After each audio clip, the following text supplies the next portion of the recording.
we want to commemorate more love and more art and celebrate Black History Month. And so I have asked my beloved mother, who's the talented poet, most of you know her, Annis Cassels, to share some poems with us today. Welcome, Annis. Thank you, Amina, so much. I just want to say I've been a part of this community just really a short time, but I am so grateful to be able to share this with my daughters and with all of you, and how wonderful the feeling is of being welcomed so wholeheartedly into a community. And I just keep showing up and reading your poetry, and you just keep listening, and that really pleases my heart. Just let me say that. So today I do have a few poems um, that to help commemorate and honor and celebrate Black History Month. Of course, as you know, every month should be Black History Month, because Black history is everywhere in our everyday lives. But this month has been designated, so here we are, and I'm happy to share some poems. A few years back, after we all remember the killing of George Floyd, I was in a group of poets and artists who got together a book called Enough Say Their Names. And so I'm going to read a couple poems from Enough Say Their Names. And they are reflective of that time in 2020 when the Black Lives Matter protests were going on and there was a lot of board up art and so on and so forth. So, and many of you know I was a longtime career teacher, and so this poem reflects how I feel about children and them going through what we all went through at that time. The poem is called Legacy. We cannot unsee his knee-gouged neck, George Floyd splayed in the street. We cannot unhear his pleas for breath, his cries for his mama. Though a witness of this crime, my leaden tongue cannot explain how this could happen. But I long to reassure our children about the world in which they must make a life of meaning, a life that embraces unswerving goodness, love. I want to squeeze them tight, never let them feel hopelessness. I want to restore their childhood's rightful sweetness, its full strength trust. Ensure they grow strong, open, secure.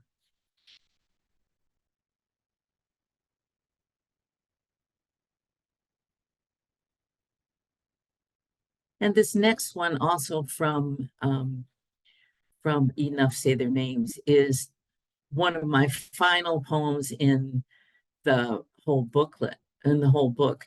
Our editor and the mastermind of this book asked us all to write something that was positive.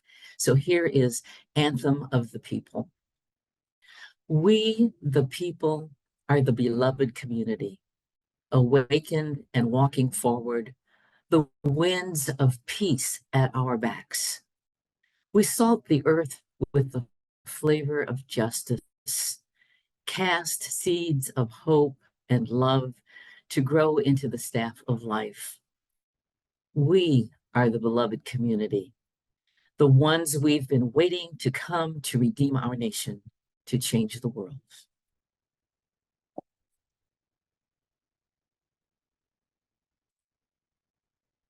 So the next few I'm going to read are from my latest collection, What the Country Wrought. And this one is about the inspiration of Harriet Tubman and what she kind of makes folks think of, what she made me think about. And this poem is based on a photograph that I saw of a quilt by the master quilter artist, fabric artist, Bisa Butler. She has a beautiful, beautiful quilt of Harriet Tubman. The title is Auntie Harriet. This here, your great great Aunt Harriet. These words, this woman, Harriet, my ancestor. I'm her legacy. Of regal presence, her eyes aflame, engender trust. Call me to follow.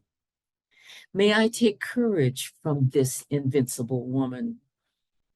May I do her proud.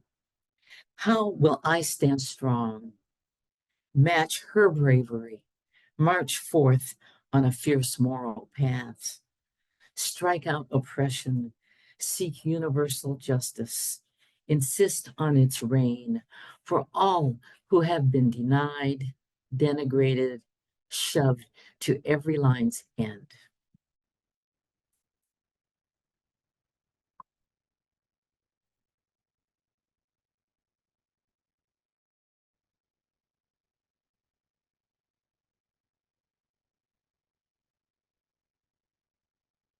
This next one is one I wrote especially for a couple of years ago when Amina asked me to read at Black History Month.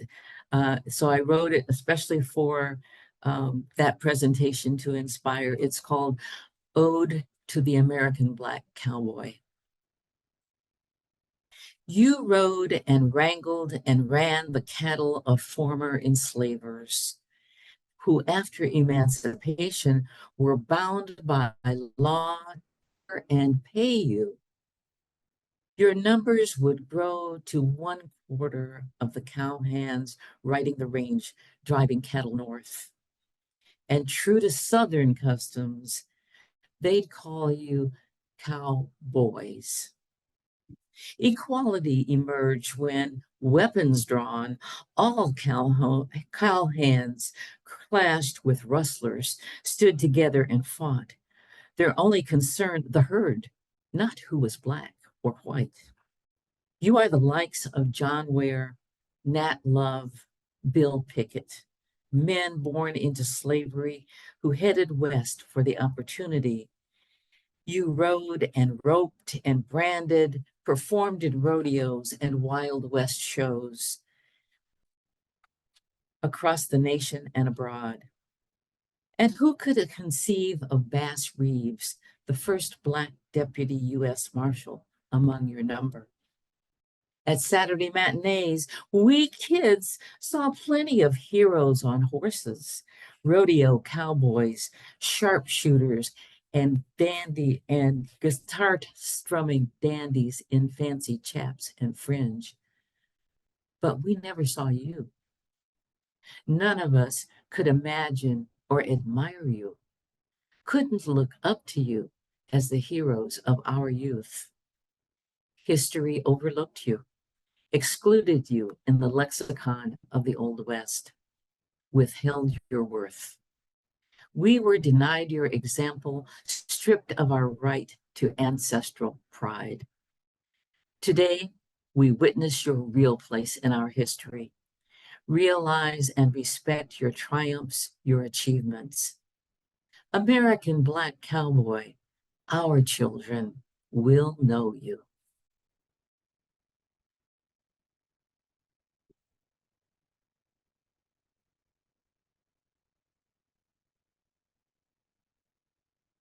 And I have two more today. Thank you for your service. Who could know that after Pearl Harbor, my Ohio farm-raised uncles would enlist, proud to be Army and Navy bound, to defend their country? And who could know they'd march into World War II, relegated to segregated units? Except on European soil, they'd stand taller, tread lighter, not shunned or shamed, not damned or diminished, but respected as Americans, accepted as men.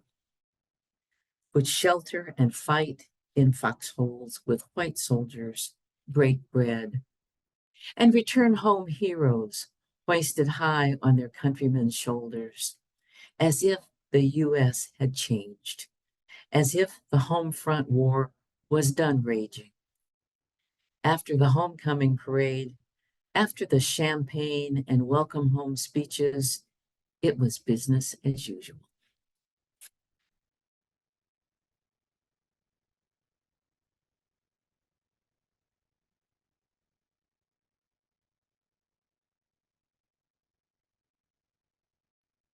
And this last one today is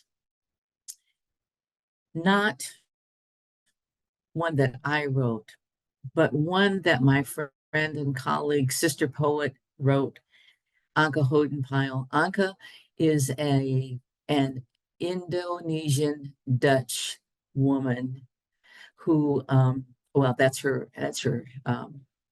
her background. And as such, growing up, she's experienced racial prejudice, that kind of thing as well. And she wrote this poem because last week, or the 1st of February, she and I read poetry together at an art walk held by Arts Council of Kern in Bakersfield. And Anka worked with me on Enough, and she decided that we needed a bridge because that was 2020. And what I've read to you is also, back in history. But this is called Black History 2024. Black history sinks into the heart, a cut stone made precious under pressure of Black Lives Matter. Black history is a cherished diamond, not a fad or something fashionable, but rather a prerequisite to freedom and equality. Black history is a diamond rain. It prevails in our higher understanding and causes currents of courage. Black history, I used to believe, was told in history books. Books I used to believe. Black history is an undisputable gospel, sung and carried by a people, fact-checked by scars and suffering. Black history, still the hard work, is being buried in places like Florida and in the mud of silence. Black history is a diamond. Black history is a diamond rain. Black history needs to fall on all of us. Anka Hodenpyle, February 2024. Thank you all so much for your kind attention. I appreciate you.